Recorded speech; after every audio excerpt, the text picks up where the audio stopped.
So I'm just recording the session. Maybe I can share the recording, Zoom Cloud recording after this meeting to your emails. We can go through that as well. And if you have any specific question, maybe we can discuss that at the end of the session.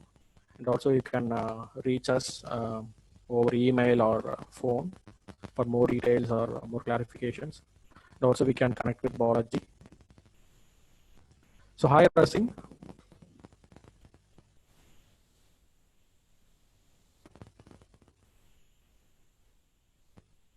Hello, Rasim, can you hear me?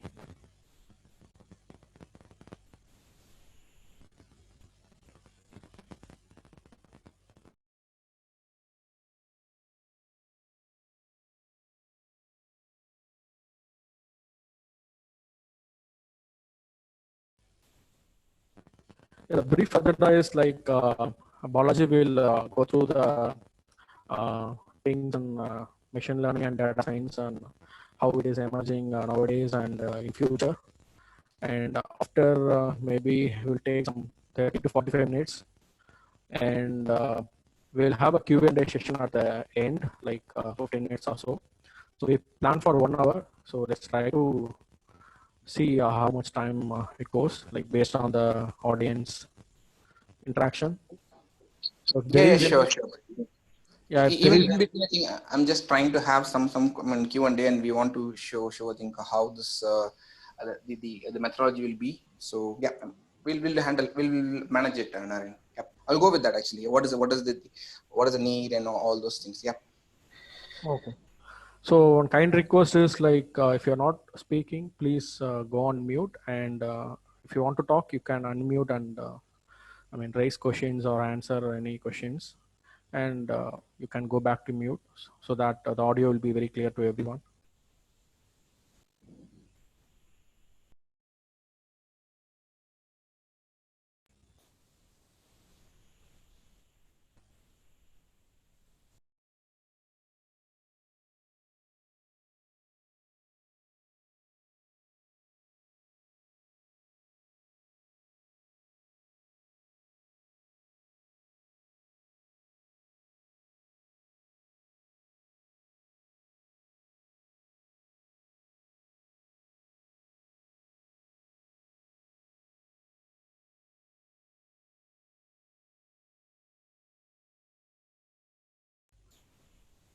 Hi Arun, is that you?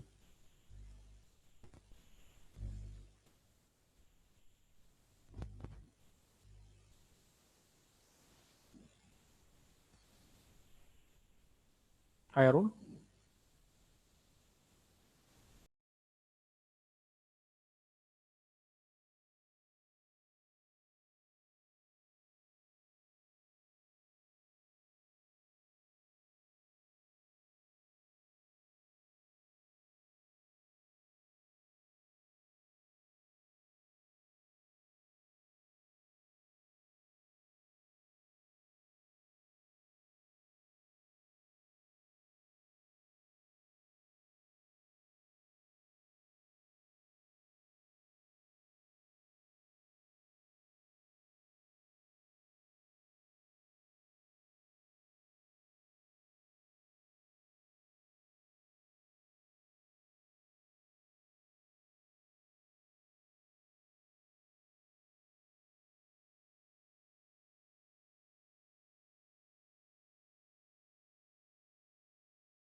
May I know who joined?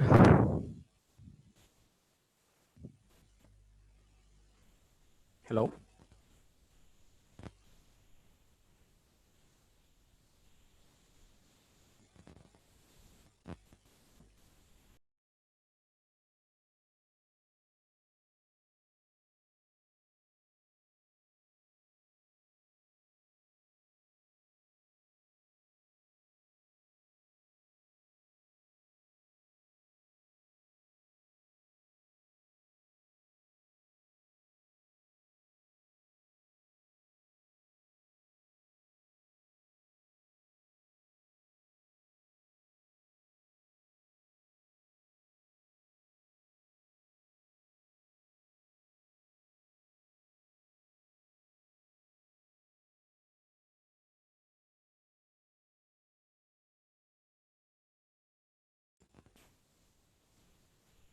Hi Raja, can you hear me?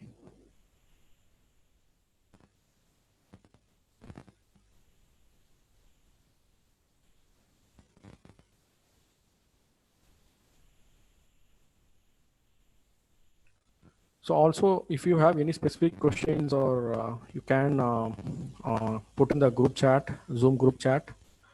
So maybe it's in the right corner, or you can click chat icon and you can provide your comments or any questions, so that Balaji will take a note and maybe can answer while during the meeting or at the end of the session.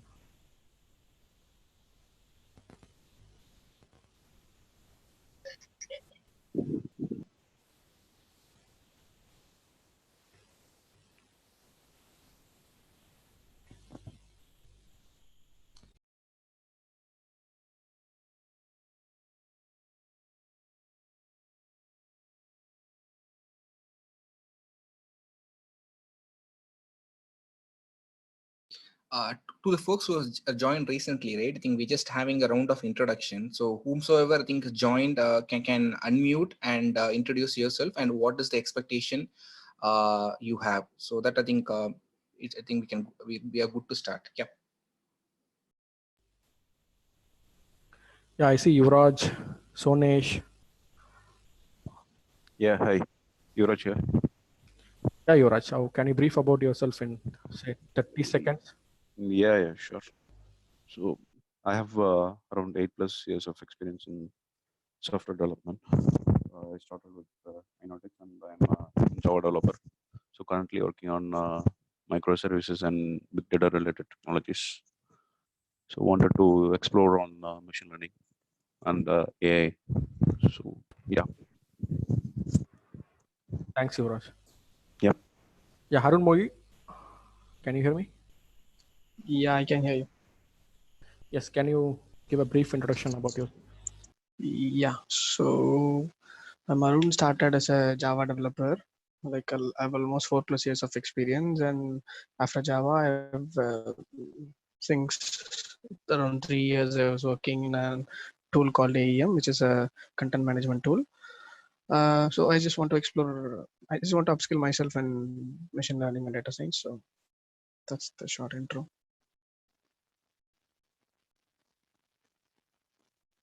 Thank you. Maybe next one.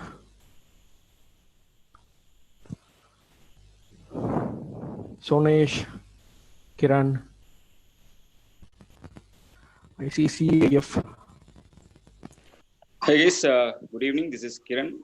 So I work as a program manager in TCS. So I just want to upskill myself in data science area and wanted to understand how this program looks like and get an overview and outlook of the same. Thank you. Yes, thank you. Sonesh,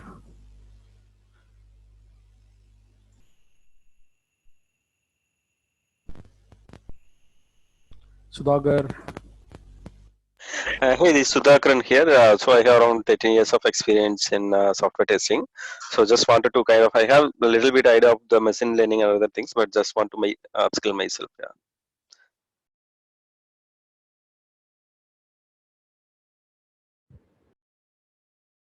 Thanks, Sudhakaran.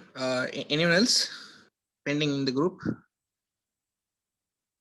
Yeah, I can see Shonesh and Sandeep, Sendil Kumar.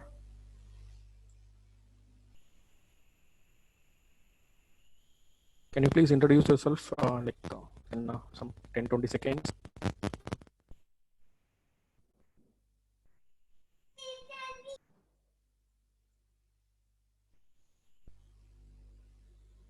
So I see Tech World.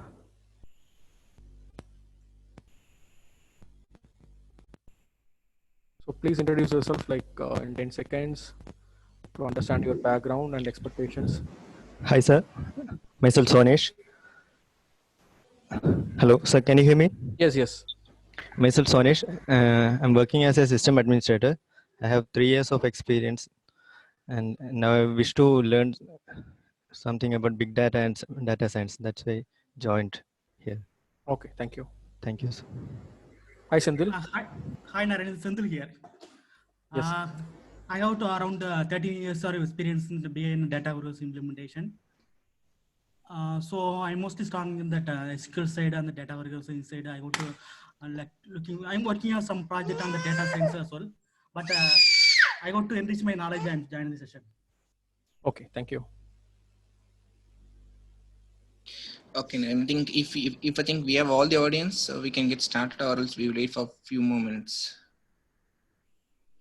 I think yes, Bala. Maybe we can start. Like we are already 2 minutes over, and let me give a brief 2 minutes brief about Vigro technology, and then you can carry on the session.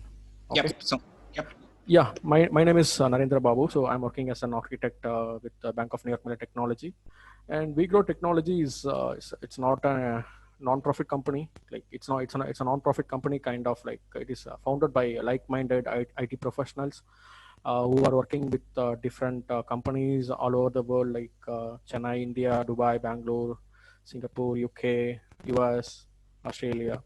Look, so the main goal of Vigro Technology, which we founded before a year, is to upskill professionals and then improve their knowledge and on emerging technologies. And likewise, right, we can provide good product development for our organization, as well as people might have some entrepreneur or product development aspirations. So we are here to help people to upskill and improve their knowledge and technologies, and as well support doing projects or products in future. So that is a brief about Vigro Technology. Maybe we can, once we connect after this session, maybe we can discuss more about Vigro and our goals and programs. Yes, Bala, you can carry. Thanks, Naren. And let me share my screen.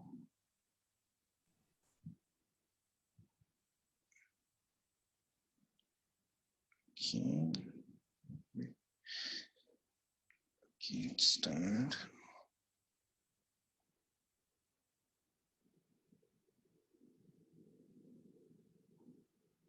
Okay, let me introduce myself.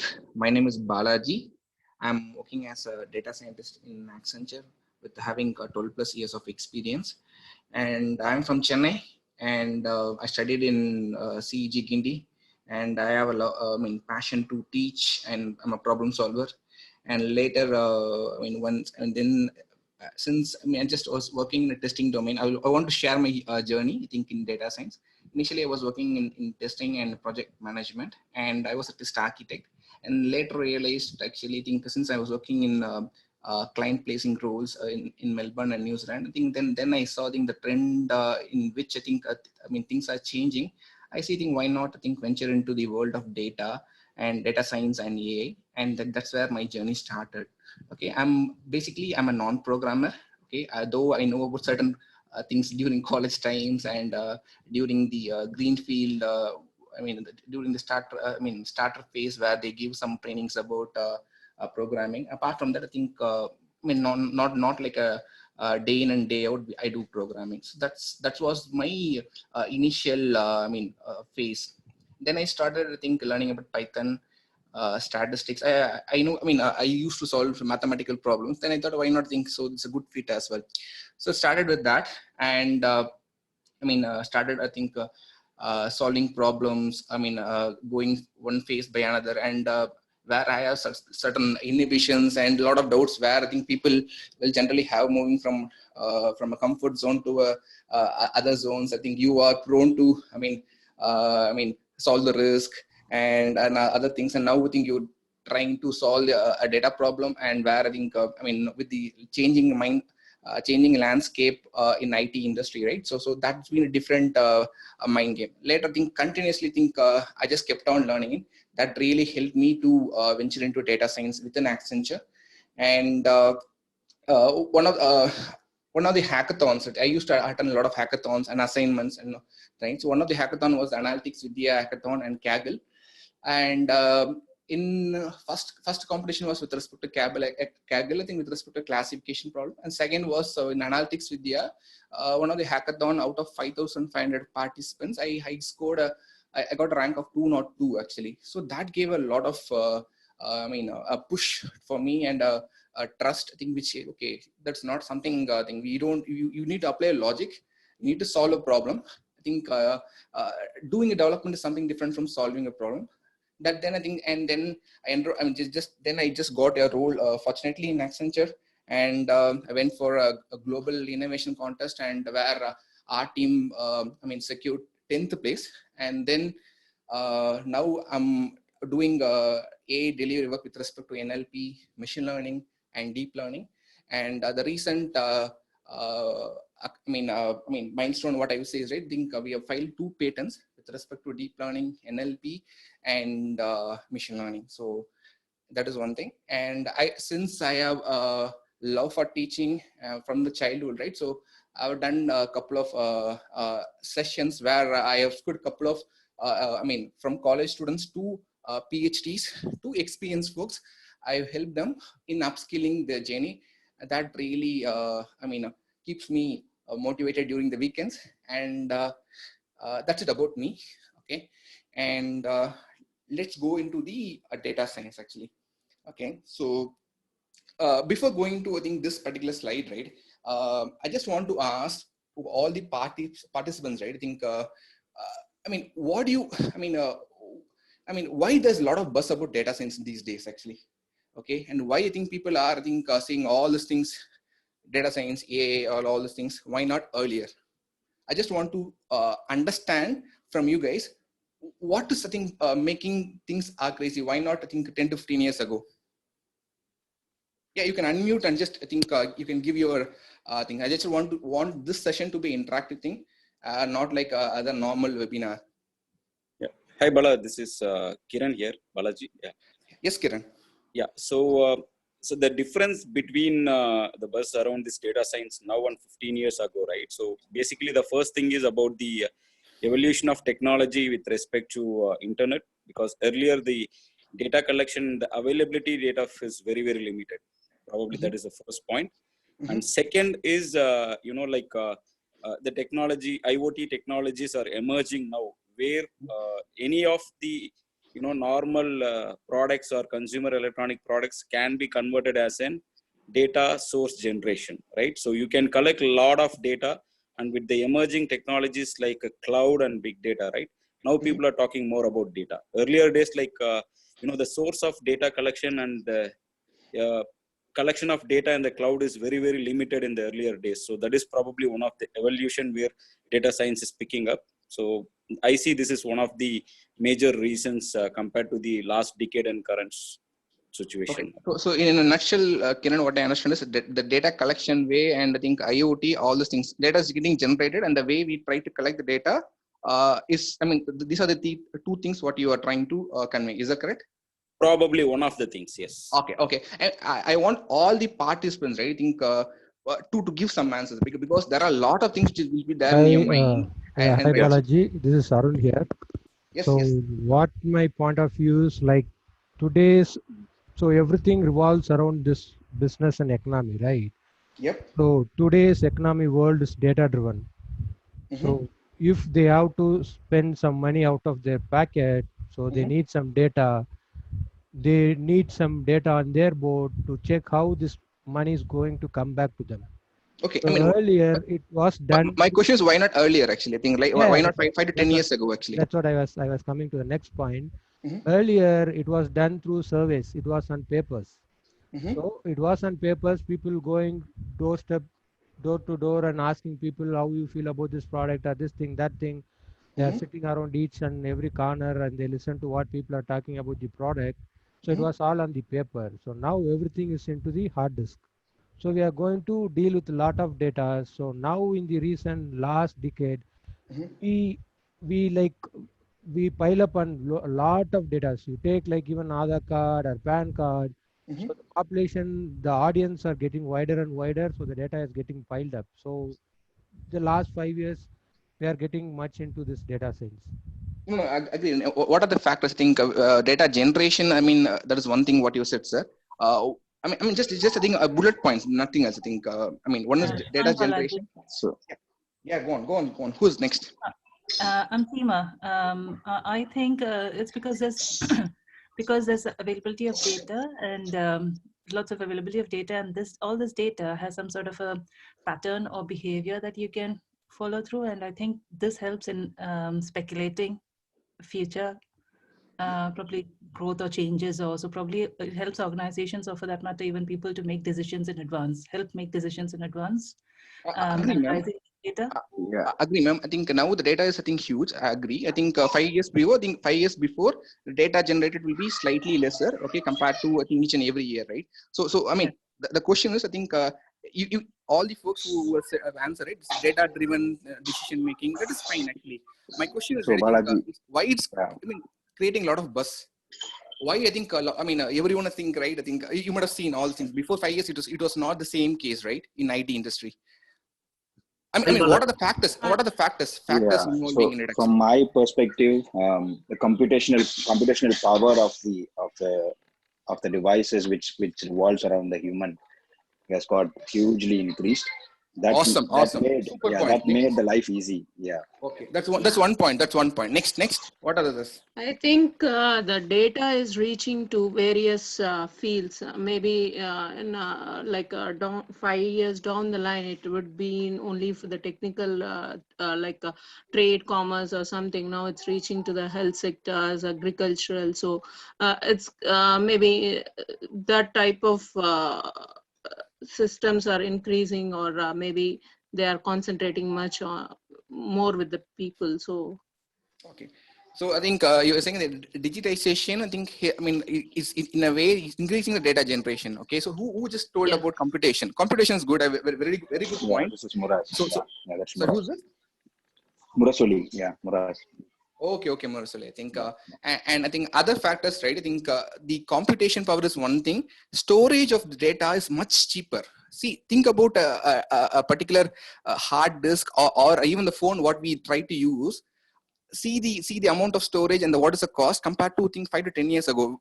While you studied college, I mean, 10 to 15 years experience folks, right? They know, I think, how when they studied college, what was their hard disk size. They can still imagine, right? so it is much cheaper, right?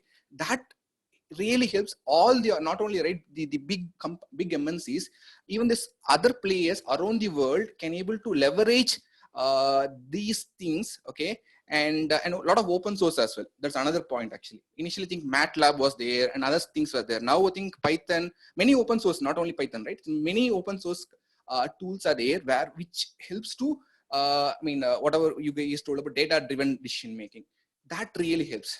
Now the next question is, right, why data science folks are being, paid higher than other folks? That is the thing, I think, which makes this particular number of folks attending data science and higher, right? I think that is a huge market, right? So why are you saying, I think, that they are paid higher? That's the next question. Before going to anything, right? Because these are the two questions what people might have in the mind. I want to clarify that first. Quickly, guys, please, quickly. Don't give some random answers. Generally, there will be a demand for the latest technology. I won't tell like only for data science, across platform, whichever is the latest technology. So they will be in a huge demand and they will get paid a lot. Okay. Next answers. Yeah, I want, people Hello. who didn't answer has to come up and provide your answers. See, the one you are trying to see now, right, that will be a session, I think, throughout the journey. That's how I think I used to conduct a training. It's not like a lecture, okay? Please, feel free. Don't feel bad about anything, okay? Even if wrong answer is fine. Go on, just, I think, pass your comments. As you said, right, just supply and demand, right? So now the demand is high. Businesses are seeing huge, improvement in their revenues and stuff like that through, data science and, understanding their business data and products. Okay, supply demand. Okay, next. Yeah, Balaji, Kiran here. So the very main key aspect is the potential of the solutions which can be developed from data science. It's not been explored to that level, and we don't have such solutions as such in the industry. So there is a lot of potential to grow in that area. So that's why data science is being paid more actually. Kiran, can you be a bit specific, sir? If you see predictive maintenance, one certain example I can give. there are not so much solutions available right now in the market. So like there is a huge potential in various industries. So this is one area where a lot of business can be generated. So such things like you have so many solutions in data science where like many industries is yet to adapt actually. So everybody is exploring how to get more business towards that, and in those areas like data science is really going to actually emerge in a so that's why, okay, that's why I think they are paid higher. Okay, thanks Kiran.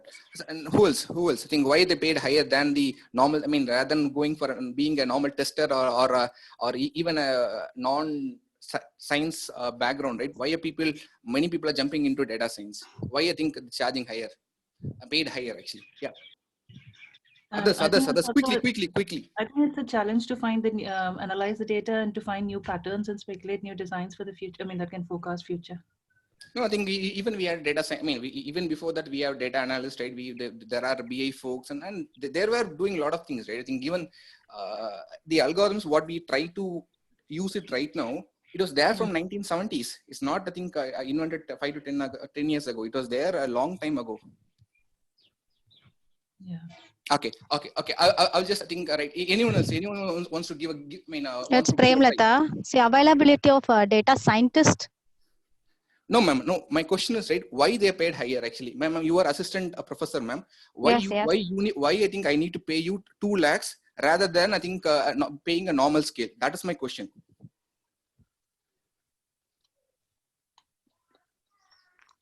Okay.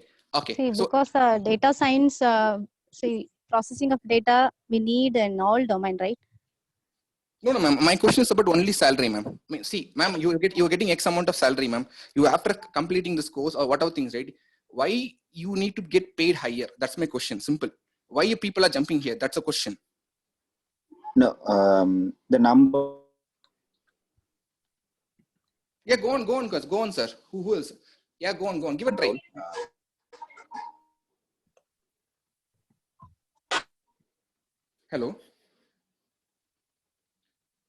Hello. Yes, please go ahead, people. Yeah. Yeah, go ahead, actually. Yeah.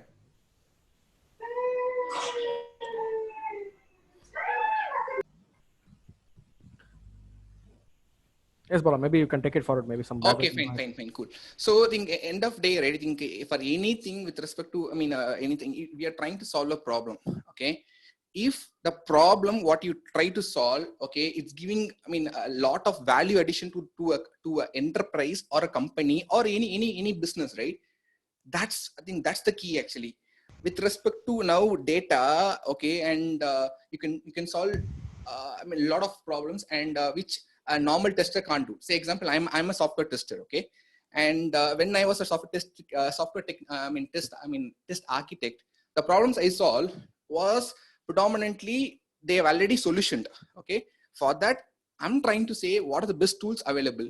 Because of that, what will be the value addition to my company? They're trying to say, I think, whether the security, what are the bugs which might arise because of the solution, and whether what is the best framework to do it, and all those things. Now I am the AI architect and a data scientist. Okay, now because of the solution or the patents, what I try to do it, right? So the company is going to save more than $2 million, okay? And filing a patent, I think Accenture is just, I think, for one single patent, they need to spend more than $10,000. You got my point, right? See, what is the value you try to bring, and I mean, you were trying to solve a problem. One of the problem what we had, okay, with respect to a client which I can't reveal. So they had what's it called, retaining the customer. Okay, I was in telecom domain for the past 9+ years, right? So in that particular perspective, and predominantly with respect to the what are the plans, like what are the broadband plans you need to do, what is the telephone, I mean, all the set of plans with respect to Australian geography. That was my potential, I mean, that was my region, and that was my expertise all around. In that, we give, with respect to my domain and with respect to data science field, we give some insights that really help, and making a significant impact in reducing the number of customers moving from one company to other. Because of that, okay, retaining a customer is, okay, 5 times very cheaper than getting a new customer. So you translate into cost. If I say 1 million customers not moving out from a particular company, that it's more than I think $5 million. You got my point. That is the key why I think data scientists, right, are paid higher. Are they clear? Any questions? Yeah. Okay. And just want to think say why I think, right, it's not, first, data science is not visualization. Data science is not programming.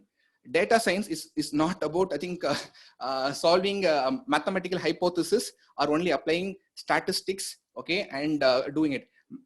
Data science is not just about deploying a model, okay.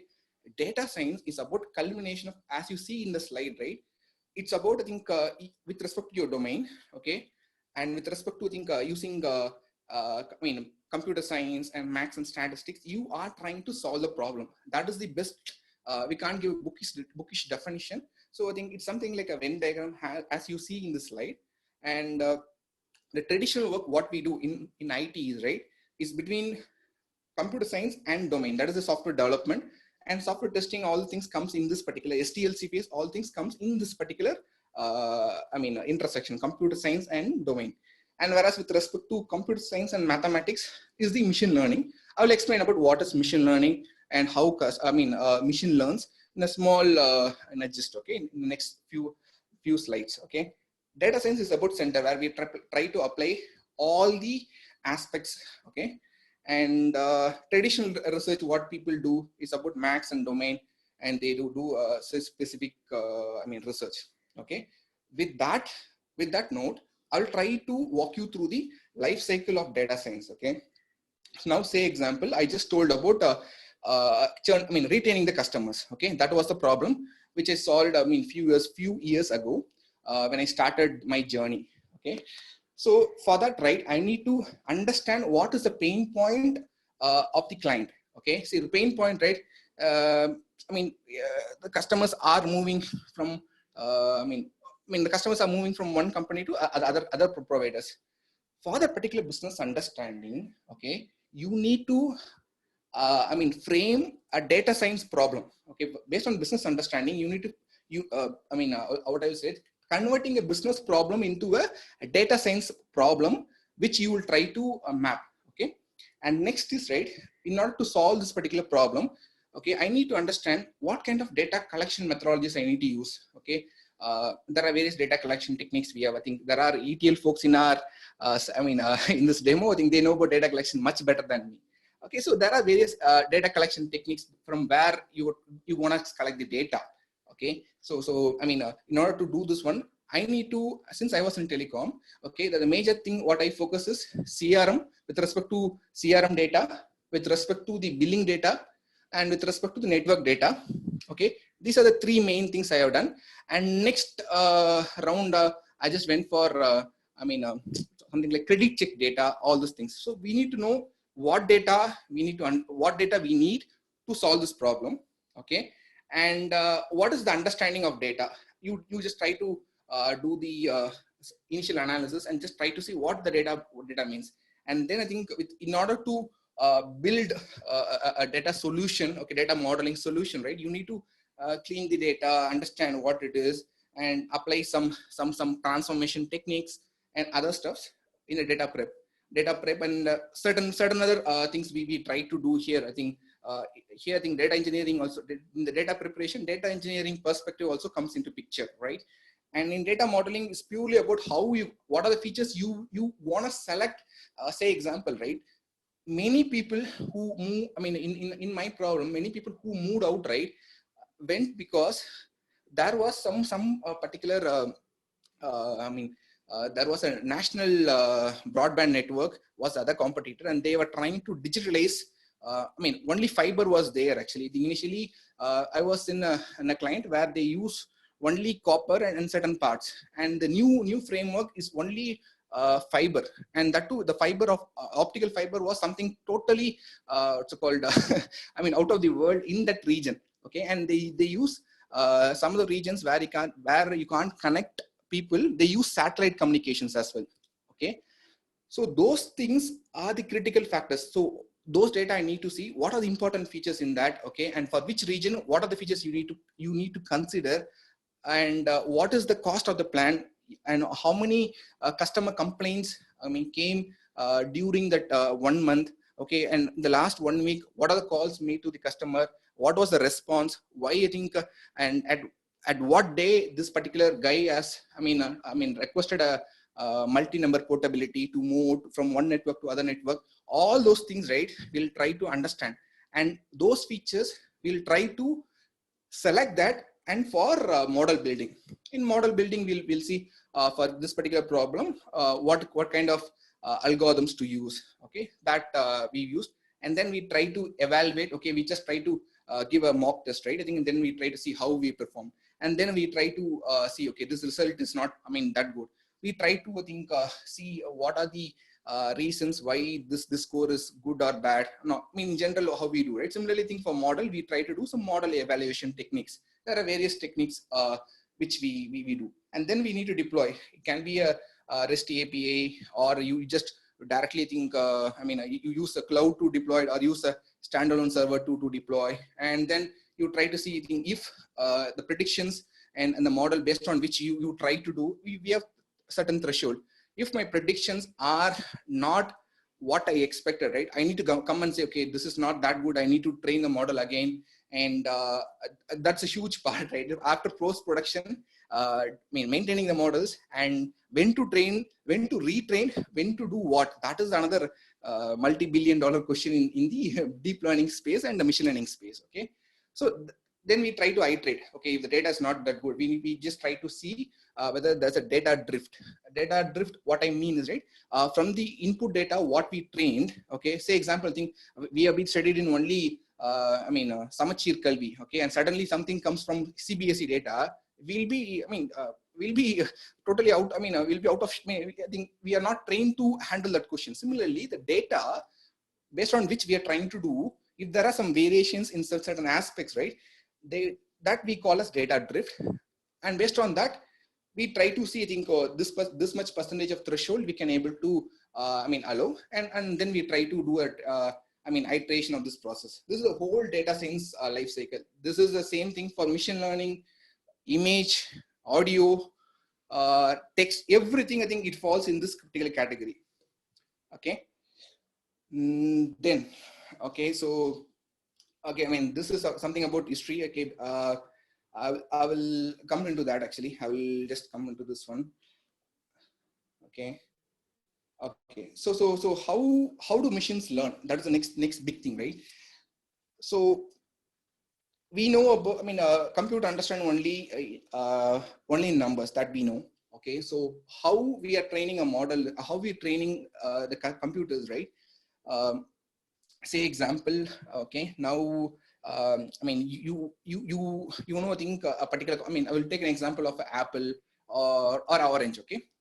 You just initially, I think during a childhood days, I think your mom, your dad, or someone else told, okay, this is Apple, this is in red in color, this is in this texture, and all those things you just try and teach your kid. Okay. And then I think you, at that particular point of time, I think kid doesn't know anything about Apple, right?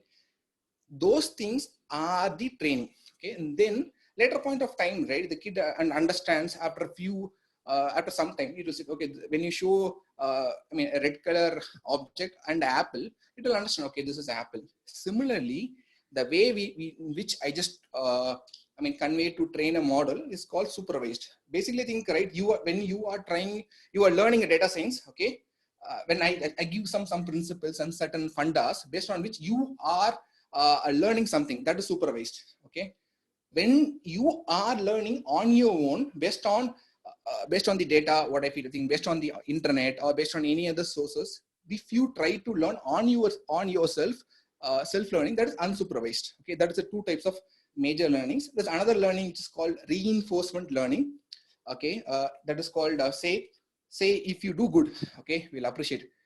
We just asked a couple of questions, right? I think, and Murasoli, one of the participants, gave a right answer out of this group. I just told who was really good answer, okay?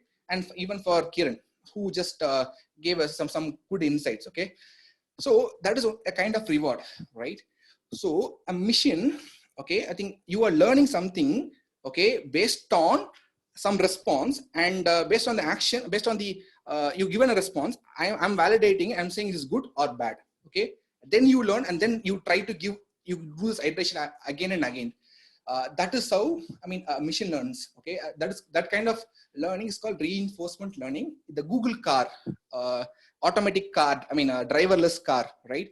They have a camera, and they place it, I think, and in the car, and it sees the road, okay. It understands, okay, this is a straight turn. It understands the signals, and it will try to, I think, automatically I mean, put the gear, and automatic gear will be there, and it will go in a proper direction. That is based on reinforcement learning, okay. These are three major types of learning. There are other types like semi-supervised. So that, I think, and this another topic called self-supervised learning is a research field. So I think we'll keep that aside. Okay? These are, we will be focusing more on the supervised learning and unsupervised learning in this particular syllabus. And supervised is the most, I mean, used technique, okay? And in many of the models, many of the data science projects, and there are unsupervised as well, but supervised is a lot better. But the major thing is you need to label the data, and I mean, gathering the data and labeling the data, all those things. I mean, that will be one of the major, biggest pain point in the supervised learning. Okay, so coming back to think who just invented machine learning. Okay, so I mean, this guy is called Arthur Samuel. Okay, so as we know, I think necessity is the mother of invention. He just want to play. You know what is this game called? Guess, any guesses? Guys, unmute.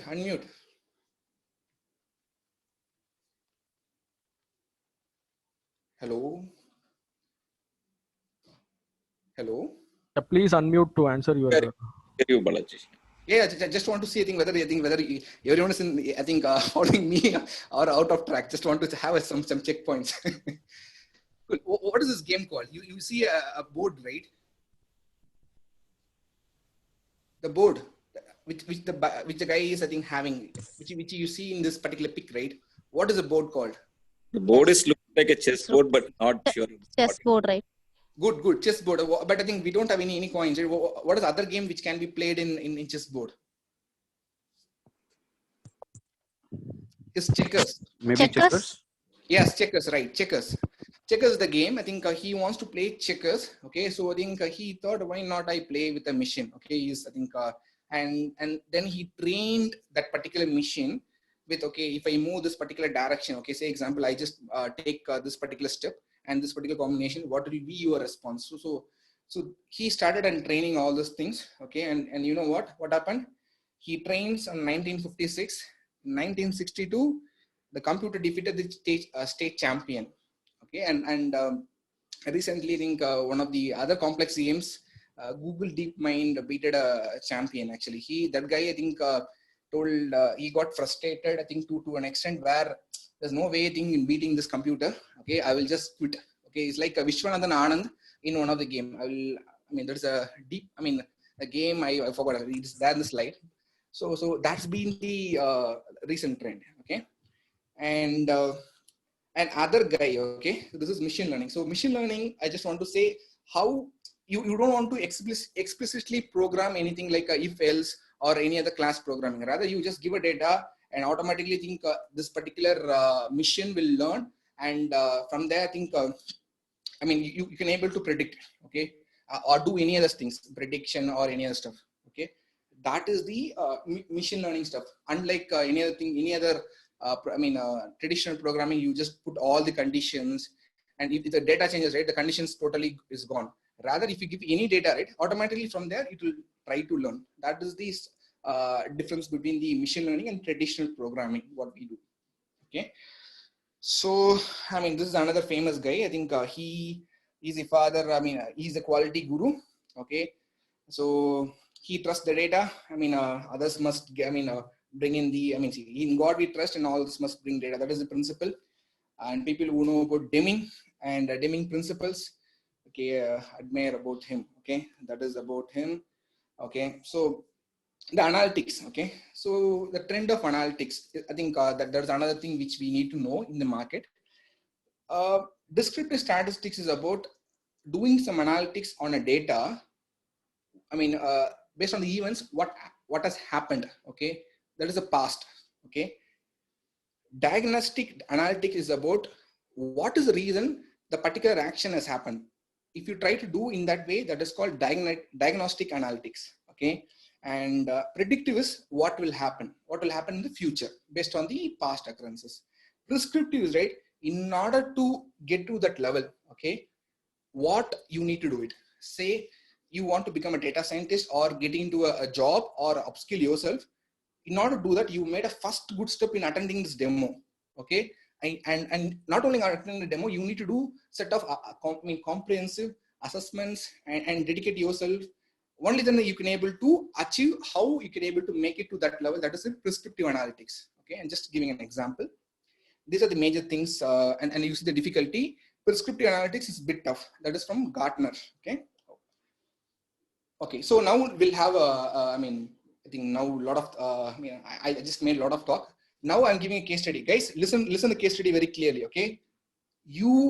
I think how many people watch IPL here in this group?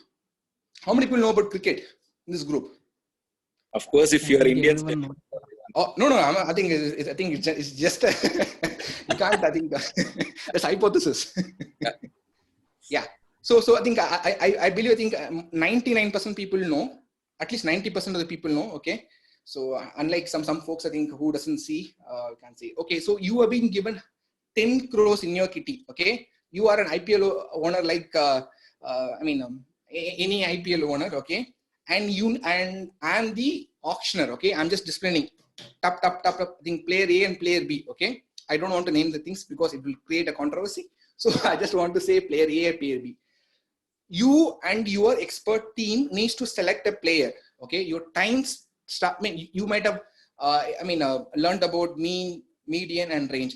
To the people who doesn't know about mean, median, range, I just want to give so that I think we have a fair chance to every participants in this group. Mean is about average. Median is about the middle number. Okay, I think in a distribution, what is the middle value? That is the mean. See, that is the median. Sorry. Range is about highest minus lowest. Highest value minus lowest value. That is the range. Okay, and sum is the total number. Okay, that you know. With this particular thing, if you are IPL owner, okay, or you are in a strategic team, who gives a really good advice to the IPL owners. Okay. What you do, if you know this particular basic concepts of statistics, okay, you can do it. Your time starts now. You have 10 seconds. You need to select this player. Which player you will go? You can go either you can. You need to. Now I want all the players. All the participants to give an answer. Okay, unmute and quickly give an answer and give a justification why. 10 seconds. 10 seconds, guys.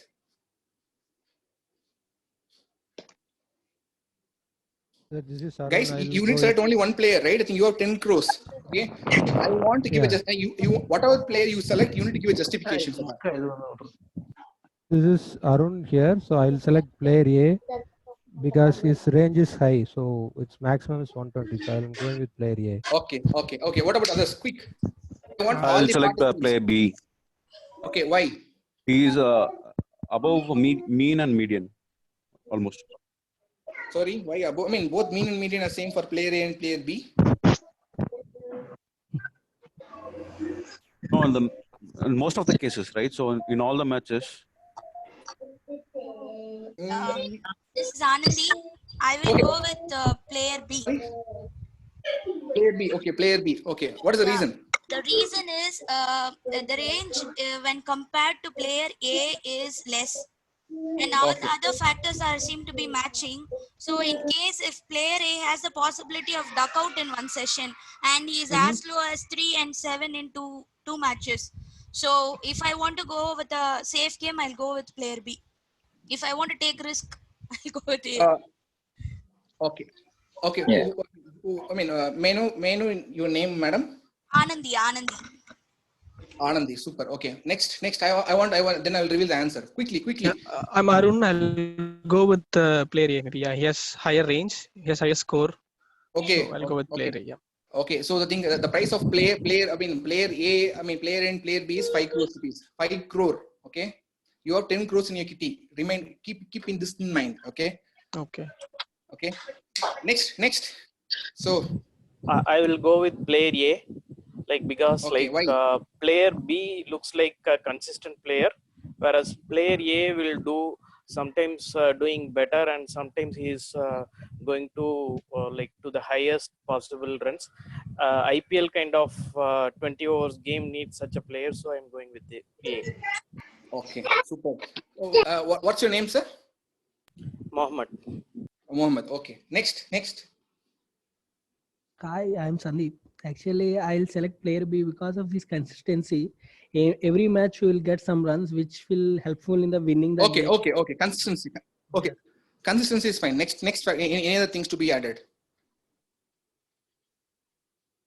Okay, fine. Next one. Next participant.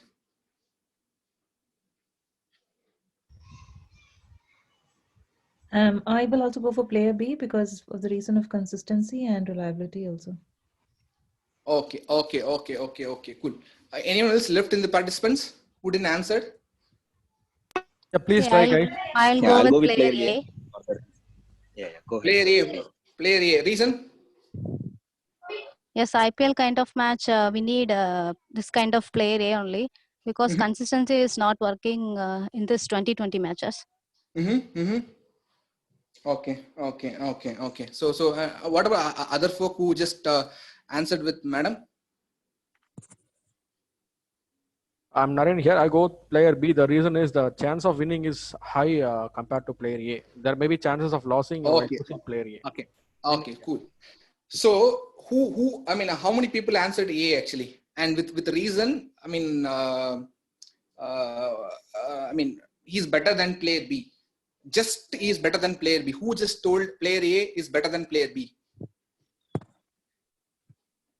I mean, with respect to think all the numbers, what has been only with respect to numbers. I told Arun here, so I told. Okay. So now I think I'll write. So I mean, right? It's a decision is up to you. Okay. So any decision what you take, right? I'll share one interesting thing. 60% of your decisions is out of emotion. Okay. If you know the player A, player B cost is, per player is 5 crores. Your total team budget is only 10 crores. Okay. So such a high player. Okay. Yes or no? Yes. Okay. So you have only remaining 5 crores in your kitty after you buy this player. How many people consider that actually out of all the participants?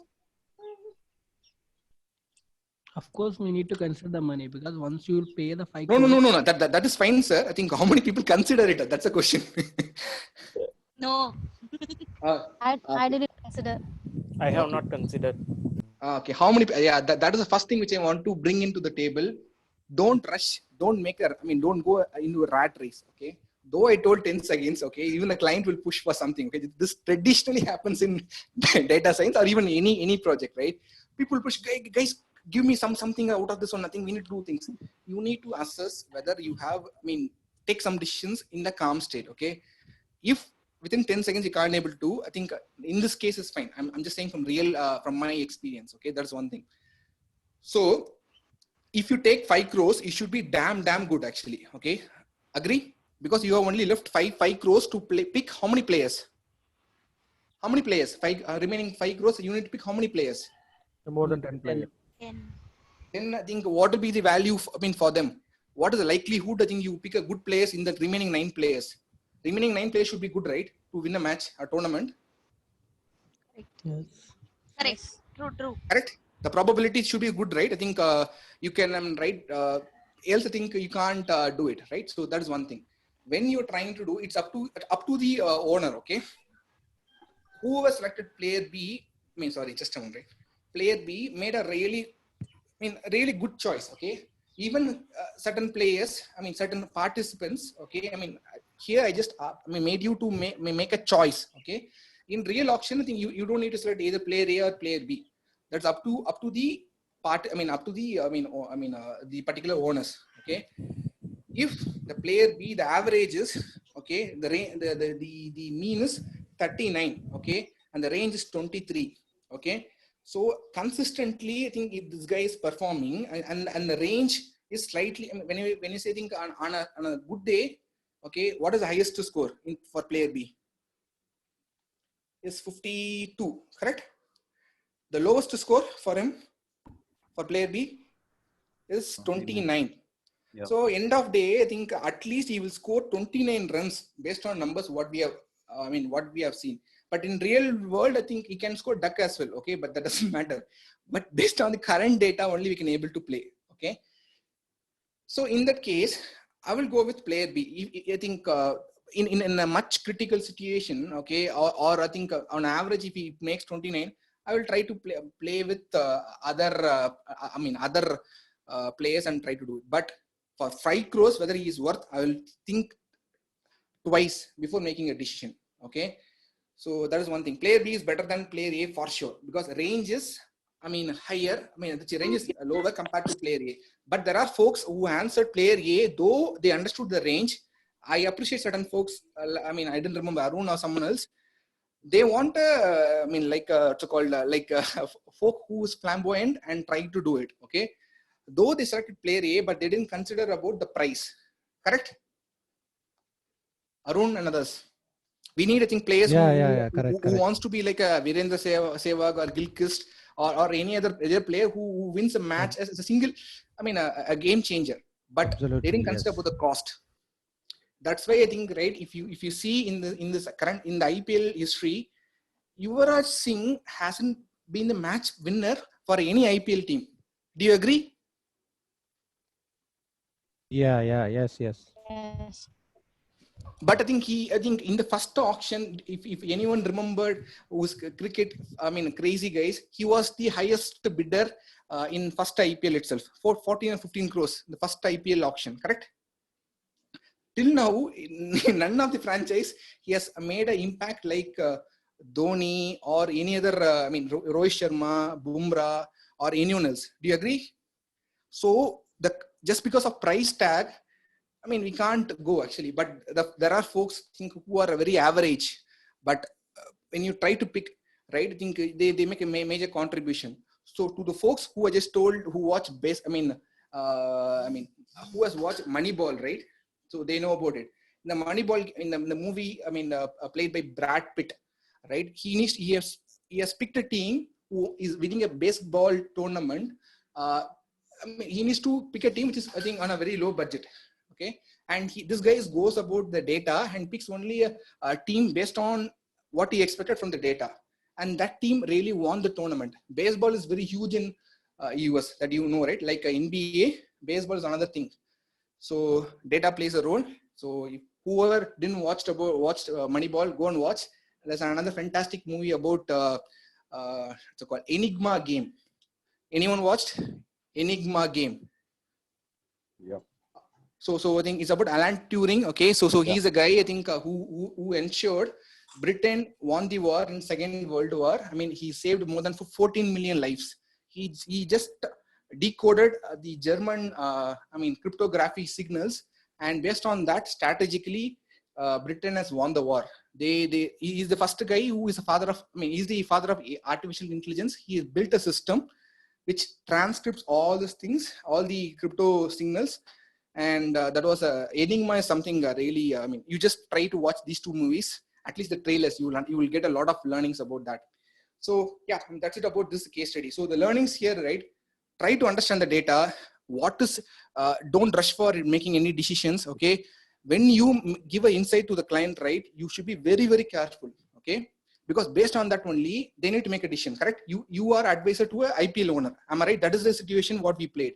If you are giving a wrong information to a client or the owner, think about their situation. Correct? Do you guys relate the importance of the decisions what you try to, the insights what you try to take, and the decisions what you make matters the most. Okay, so think about that. And what is the next thing here? So I think there are various things. About the products what we use things. we have recommendations. Okay, so how many people used Orkut here? Who used past? Yeah. Yeah, I have used. Yeah, I think almost all 90s kids might have used that. Yeah, one. yeah. I can see a smile in their face. Actually, I can able to read your minds. Yeah. So all the shitty things what you have done in 90s, we I think we know. Okay. So I mean you. Okay, now we have Facebook. Okay, why Orkut can't able to survive? What is the reason? 90s kids, wake up, wake up. Suggestions, like friend suggestions you get nowadays. So you don't need to explicitly go and search for your buddies actually. Good. Why? So I think probably why just because of recommendations? that is one of the aspects. Why that plays a major role? Because I don't need to spend additional time going and searching people. Instead, it gives the option, like if I have one of my colleagues or any my ex-colleagues or anybody, it gives a suggestion whether you want to connect with that people. I don't need to spend time. There is a tool which is already doing it. Okay, good one. So I think, I mean, can you say slightly from business perspective? Okay. Can anyone give a go? I think Orkut is a closed network. You're speaking from user perspective. Think from business perspective. Why Orkut can't stand? That actually the point Kiran said, it actually increases the number of users. Exactly. Not only increase the users, retains the users as well, right? So for any social network to grow, the user base should be high, right? If you see, basically Orkut, what we try to see, whether the particular guy is a friend of this girl or think vice versa. Okay, we try to be very, social media is all about, social network is all about what happens in others' life is what we are trying to understand and be happy. Okay, that is what we try to do. But I think it was very difficult in Orkut. Okay, you need to go and do all these things, and if a particular, a girl is friend of this guy, that itself I think will make all these things. But Facebook made it really, you know what? Whatever happens to the, whatever the conversation happens between them or certain common things, that you get a notification that you don't get in Orkut as well. Next is the recommendations, a major part. If the user base is continuously increasing and there are folks, right? When the user base is high, what you do? There's a high chance you can able to speak with other vendors and do ads or target some particular folks. Correct? Yes. So that is the reason. Now it's not just a recommendation, right? It is, in Amazon, how many people? Okay, you might have been thought of purchasing only for 500 rupees or 1,000 rupees, whatever the amount, right? But how many people has overspent? Okay, thinking that I think you would just purchase product A with product B plus product C. You gain 50%, 60%. How many people has bought like that in this group? I have bought like that. I think most of the. Yeah, most of the thing. So I think, what is the benefit for Amazon? See, we have Annachi, we have we know about Saravana stores, right? I think hope everyone, even I think other folks who in London as well, right? So they know about Saravana and Annachi, who comes with a lot of, flamboyant guy comes in ad, really I think with charming look, right? So why that guy can't compete with Amazon? No, probably online shopping, there is a different perspective, right, Balaji? So see, basically, it's made cross-sell, and one thing is basically, right, people usually look for is same design, different colors, different design, same color, right? So that's just the predictive analysis which online shopping does and gives you the option. So I don't need to go to the shop, ask that guy to show the different colors in the same design. In your recommendations, by default, it is there. So I can just pick it up whatever I want. That saves a lot of your time. As well as that's one of the business model what people are also looking for. Okay. Online, I think you're saying about general e-commerce. I think, madam, someone told Anandi ma'am or someone told about. Yes. So you talk about, see, Saravana stores is just thriving because of the price. Okay, where you go on one place, you shop like a Costco or any other things. Like, I will not say like Costco, but I think in a way, right? You just go and get all the things in a fatafat way. Okay, I think with the cheaper thing. That is a mindset, right? But here, in order to, if you go to Saravana stores, is there any agent who tells, with smile, you just buy this particular product, you get this particular product, something like how Amazon tells, okay, we don't have any person, but right, it understands your intentions and your actions and predicts your behavior and gives, which you can't able to, which even Sarana stores or any other grocery stores or any other things can't do it. How many people agree that? Very hard for Sarana stores or any other big part, right? It's very hard to see your actions, right? What you're thinking, but just because of your mouse clicks and your search history, all the intelligence I think we have, they're trying to do it. And let me tell Even you, if they do it in a shop, actually they can't do it for the whole day, right? The humans get tired, not the machines. Exactly. That's I think, right? It's a very good point, right? But the Amazon recommendations, I'll tell you one interesting fact, right? It is using 107 in models. When I say model, it's an algorithm.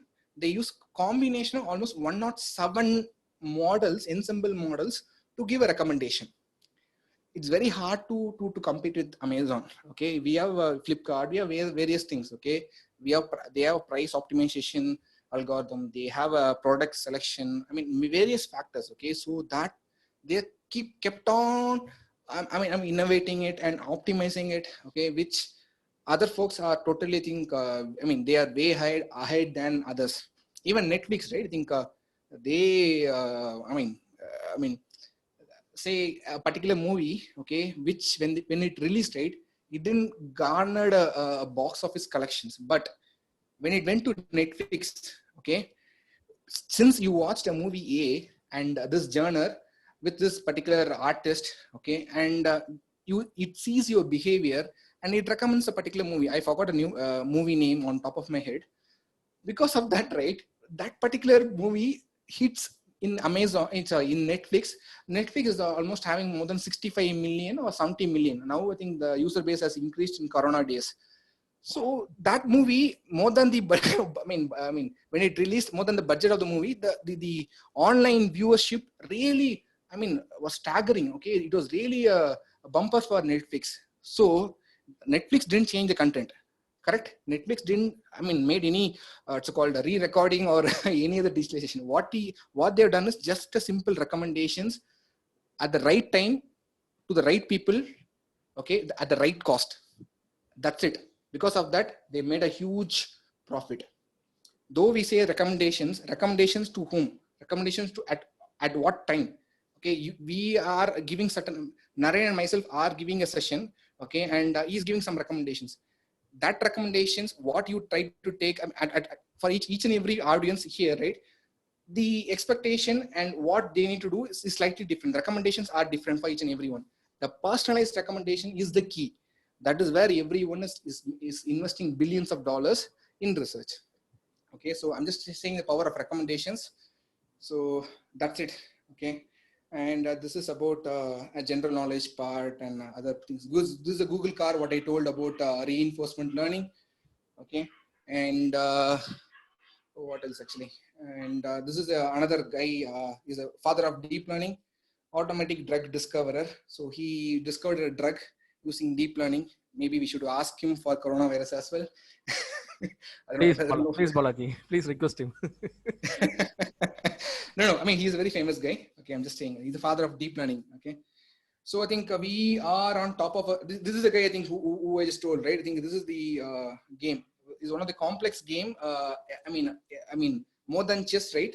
I'll say some interesting facts about chess. After 4 or 5 moves in chess, right? The probability, the number of actions what you try to do is more than 4 million options. I mean, the probability, I mean, permutations and combinations based on which you try to move a coin, right? I mean, a particular coin, it's 4 million. More than that, this game is very complex. Try to search about that actually, okay? So, I mean, we are on top of the hour, okay? I will show the, maybe, just a moment, right? I mean, Naren, can you show the syllabus what we have, right? I think then we are good to go, and then we can clarify any questions if anyone has. Okay, we are on top of the hour. Yeah. Sure, Bala. Thank you for your wonderful insights into the algorithms and machine learning and data science, and the examples are really interesting.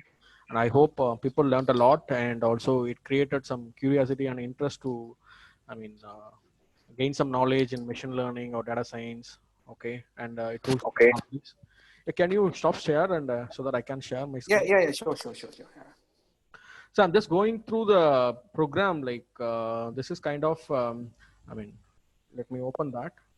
And this is the complete program. So which Balaji and me designed. Like sharing your screen, we are not able. I am not able. Yeah, I'm just sharing my screen. Yeah.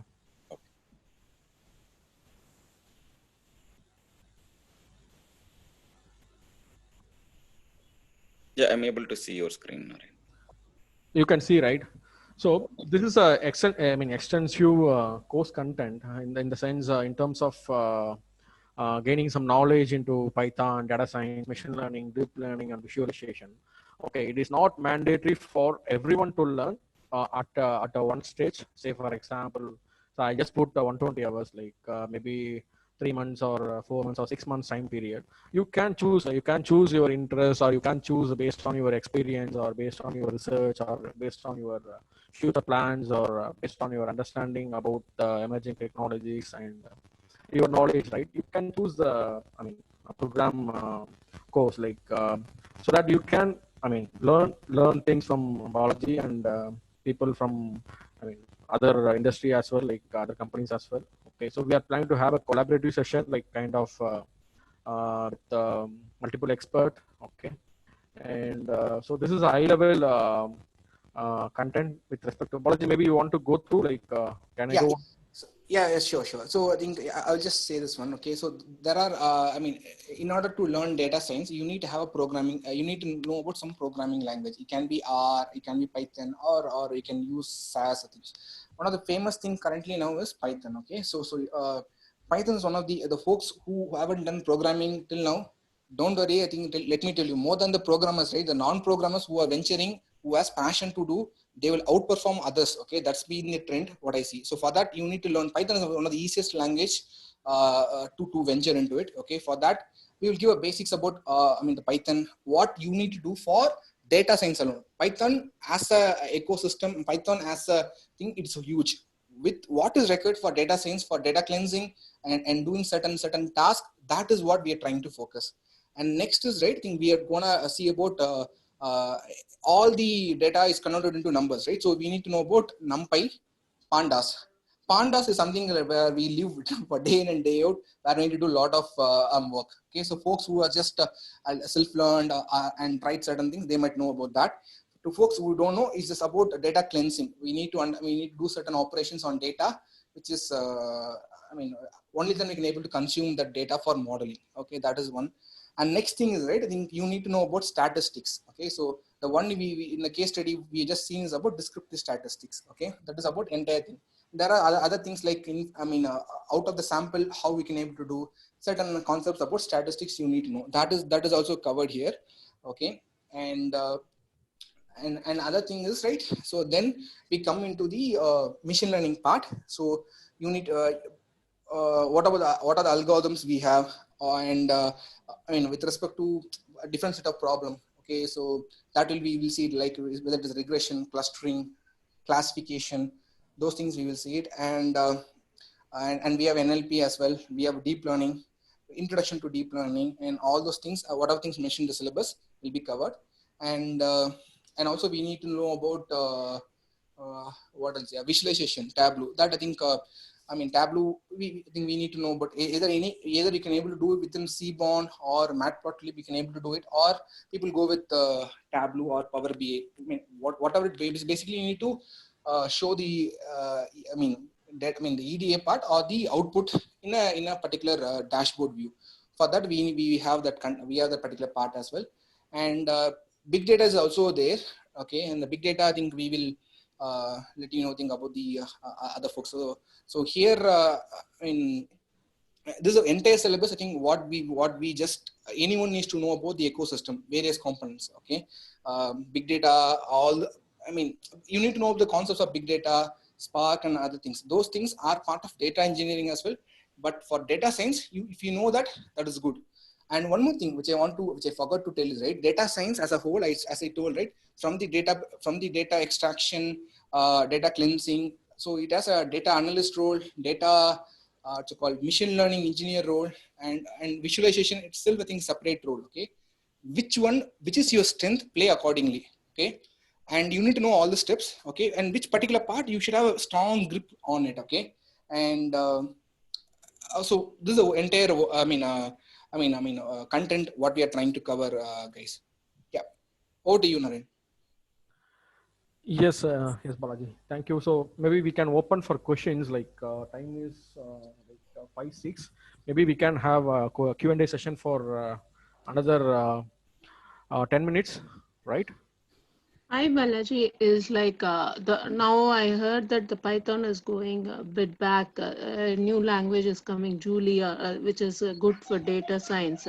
So is that correct, Julia? Julia. Julia. Yeah. Yeah, Julia. Julia. Julia is something I think people are just trying to see that will come and do it. But for now, I think, ma'am, currently number of systems, production systems running on Python is higher. But it has a drawback saying that it cannot resolve the mathematical or data science issues. I was just browsing that. Is that true or? No, ma'am, I was reading that article, ma'am, but I think to be frank, right, I think all the ecosystems, whatever things we have, right, be it, Google, be it Facebook, be it Netflix, all the, the last 3 years, various deep learning, many frameworks has been released open source, ma'am. All the frameworks are using Python, ma'am. Okay, let me tell you that. So that is the current thing, because if that is the biggest trend, right, the first see, basically we are consumer of all these things, ma'am. We are not creators, right? So we are consuming all the things what the big is Google, Facebook, and all the major companies are outsourcing, as releasing as open source. That is what we are trying to consume.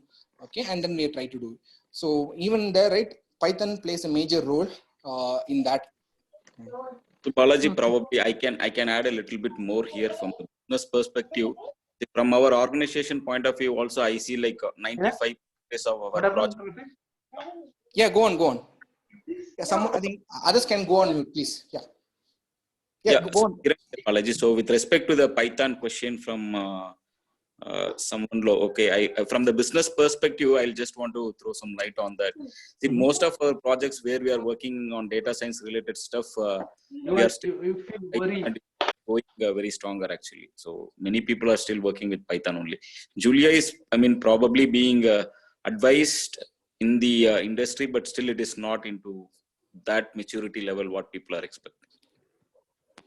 Yeah, thanks, Kiran, for answering this question. Yeah.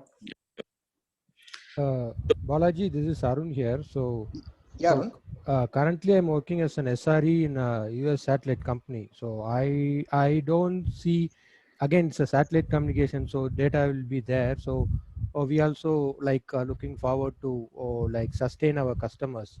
But I don't see an immediate opportunity to use the data science in my organization. So how you suggest me to take this course? So it's mentioned as an expert, right? So do you have breakups like basic, intermediate, and expert? So instead of having the whole 120 hours, because I don't see an immediate jump to a data science in my organization. Okay. So is it okay? There are two questions to your if there are two parts to your questions, Arun. Is it Arun, right? Yes. Yeah, Arun, actually, I think there are two parts to your question. Okay, so I think with respect to, how we can get into data science, I think that is the biggest question that why people have. What we can do is, right, we can make the respective department or other things based on you have some data or some particular thing, right? You can able to show some prototypes or show some insights to them which they don't know. Okay, you are be working in SRE, and I think you told about satellite communications, right? So I think remote sensing or even any other part. There are some competitions, like I think looking at the satellite image, you can say, I think, what is the underground water level and various things. What are the important features in that, and what are the other aspects only SMEs know, okay, and certain other folks know. And there are some other, once you learn about these aspects, right, you don't need, see, based on your particular requirement, if in case you don't need big data, if you have other part what you have, or other, EDA or any other parts, with that you can able to give an insight, means they will be really interested. End of the day, I think you're trying to add a value to them. because of that, definitely you can get into that. So that's how I got into that, because I also have a big question, right? After, I mean, senior level, why you're trying to come into data science, okay? When 4 to 5 years back, then I think when people ask all these questions, once you show the value, it is. And with respect to second question, right? What do you wanna choose? Okay, I will say, I think you start with, I think, in Python, statistics, machine learning part, okay, deep learning part. You keep, with respect to vision, other things, it comes in deep learning, not comes in the machine learning part. Let me tell you. Okay, so you need to be choosy about that. So deep learning, I will keep it to the last stage, deep learning and NLP. First phase is Python, stats, and machine learning. That 3 parts everyone should go through for sure. Okay, you believe it, you like it or not, you believe it or not, all the things are coming into AI. Okay, all these systems, all the parts. So it is, in order to stay relevant, in order to, rather than getting a promotion or any other things, in order to stay relevant, you need to know about these concepts for sure. Okay, for all the participants or to the entire ecosystem, who are there, right? So it be a mandate from the leadership, or even from the client as well, right? So it's up to you, buddy. I think I would say, first recommended with the basic thing, and then you can able to choose according to your need. Okay, thanks, Balaji. Yeah, any quick questions from others, like Balaji, Kiran here. See, basically, I am into program management. So I handle various projects with respect to IoT, big data, and analytics. So awesome. I may not be going into coding level and doing the models and all, but still I want to do something in the data science related field. So what would be your suggestion for me to take up in this in model of learning, Balaji? Yeah, good question, Kiran. I think so you are more than 15 years experience, right, Kiran? Yeah. Okay, Kiran. So I think we are like business leaders, right? So in that case, how you need to think is like, for a particular problem, okay, why they're choosing this particular metrics? What are the factors they considered? Okay, say if they say, they say precision as this particular percentage, they consider these factors. So you don't need to do a programming, you don't need to do a modeling, but why they have chosen this one? Why they didn't consider other facts? Because you will be representing a client and the data team, the entire team, right? So you should know about those things. For that, you should understand the nitty-gritties of this ecosystem and the metrics. Especially choosing the metrics, what is the approach in which I think data has been, data consumed, data ingestion, and other ETL, other process, whatever things we do, right? So and the pipelining, all the, which framework you used, why you went for cloud. See, for a particular POC or implementation, you could have used a normal thing. Why you went for AWS? Why you went for Azure thing? Say even for IoT, for IoT, since you told IoT, you can use Azure IoT Hub, or you can use AWS product, correct? And I think you can use any other things, right? So why you went for this kind of architecture? Why you didn't went for Lambda? So all those parts, right, you should know it. I'm saying even with respect to, SageMaker, or even with respect to this particular thing, why you didn't use random forest? Why you use this particular algorithm? So that particular things, if client poses to you, or anyone posts, right, you basically you should be like a lever where you translate the technical part, okay, and communicate in simple terms, and also know about what the decisions, the factors where the team has taken. That is another thing. Storytelling is another important aspect of data science. Let me tell you, it's very, very crucial. Okay. My second question is, Balaji, see, with respect to, I see that a lot of things are with respect to statistics and other, one of the toughest subject in our engineering also, right? So we try to pass that little bit with tough things. Okay. So the same way, see, here we are out of touch with the statistics and all those stuff. So how difficult or complicated it is for me? If you ask me, like, I didn't even touch the statistics during college times also, and great difficulty just jumped out of it. So how difficult it will be to get into this, because that is one of the key aspect here, right? Okay, so if you see, the way you learn in this particular session, right, will see, you just learned about mean, median, range, standard deviation is also another part. The case study what we have done, right, Kiran, whether it looked like a statistics problem or a case study. Yeah, we saw it from a different aspect, not into the statistics actually. Like we saw it like an case study instead of seeing Exactly. Exactly. So those mathematical concepts, I think I will try to convert in a way where it's not like the way, unfortunately or fortunately, unfortunately I will say, not fortunately, the way we have been taught and where it has been thought is not the right way to do it actually. Even I just, when I just learned eigenvalue, eigenvectors in mathematics 1, right? Just totally pathetic, okay?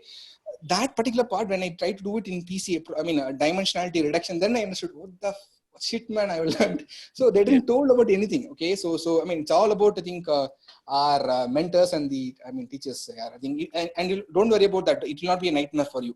That I can assure you. Theoretical knowledge should not be a very difficult things to capture. That's what my main question is. I will say, I think basic some refresh should be, will be required, but not like you don't need to do, just go and do like how you're done for engineering. That I can assure you for sure. Okay, so you'll understand those. From with respect to business leaders' perspective, right? What are the things you need to think from as a senior person? That is what you really record. Okay, so you can say, hey, standard deviation is this much. You don't need to think about the formula. You don't need to worry about any other things. Hey, this particular thing is standard deviation. Why you choose standard deviation? You should ask the right. See, basically, you need to ask the right question. If you don't, that is the biggest question. People don't ask the right question to the data science team members. Yeah, Balaji, maybe we will get more questions from people. Like maybe they may be waiting. Sure, Balaji. Yeah. Thank you. Yeah. Okay. Sorry. Thank you. Can you? Please, can you unmute and raise your questions? Any open questions from the audience? Hey Balaji, this is Muraz here. A nice session. Thank you so much for your session. Yeah, I understand we are all in the early stage of machine learning and other things. And you also taught us that it has started way back in 1970s or 60s. So what do you think is the upcoming wave besides to machine learning, so that we are all aware of and we all can be prepared, or we can make our next generation to be prepared? Okay. I think I will say very simple. Okay, you're trying to book a Ola. You're trying to book a Uber. Okay, I'll say, I think not about job, not about anything else. I'll say one simple example. Your battery level is low. Okay, you're trying to book a cab. You know what? That's a use case where a data science team has done. When the battery level is low, when you're trying to book, the fare will be higher. Okay, if you know data science and understand the basic concepts, okay, here, with respect to correlation and other things, right? You will be smart enough when to book a cab in Uber, when not to book a cab in Uber, how to outsmart the system. See, you got my point. They're trying to make a fool out of you. Okay, to be very frank, there's professional ways. I think how to leverage and optimize is what people use, but in a way, they're trying to extract milk money from you. Worst case, you as a consumer, you will learn it. And with respect to career perspective and other things, that will be a huge thing. So the wave is, I will say, right, AI system will come into picture in each and everything. The conversations, how we speak, even Alexa, all things will dominate in a way. But the creativity of a human and other things are still yet to challenge by AI. Okay, and I think a single AI model, okay, say a single human can be good in, I think I can do teaching. I can do multiple things, but a single AI model will not do everything. A single recommendation engine will not do speech recognition or anything, but a single human can do a lot of things, right? So still there's an area where AI can't capture it, but still research is going on. So we need to be, I think, adapt with all these things here. There's no way out actually. Sure. Yeah, thank you. Any questions? Any other questions?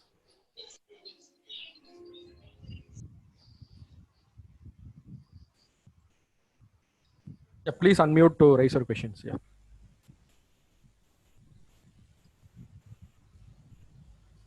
So any open questions or anything you want to know, like which stream you have to choose, which one you want to learn first? And first thing, and one more thing which I want to say is, right, I think take it very positive thing, and let me tell you, for this one, I chosen this one, data science and AI. That was a game changer for me. Okay, it's not about any other things.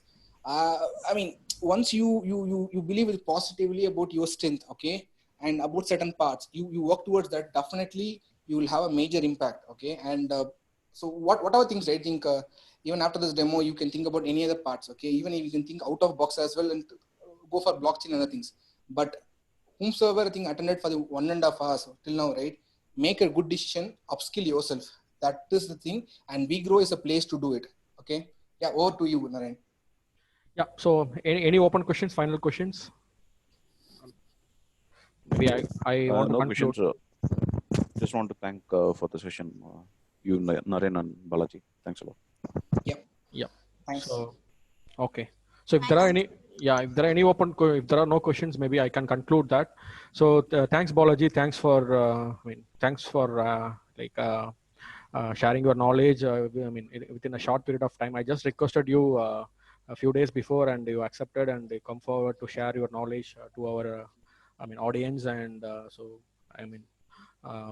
it's really a great session for everyone. Like even during Corona time, right? I think this is just created some positivity within us to upskill in our career, and move forward to learn new skills. Okay. So thank you, Balaji. And people who may be interested to want to learn from Balaji or WeGrow team, like please reach me. This is my number, like 9894744757. So okay, you may reach me offline to discuss how you want to learn, or how you want to upskill, like in terms of technology or project aspect, or if you are developing any new projects, or you are working on any new projects, so you want to learn in terms of project as well, right? I think Balaji would be able to support us.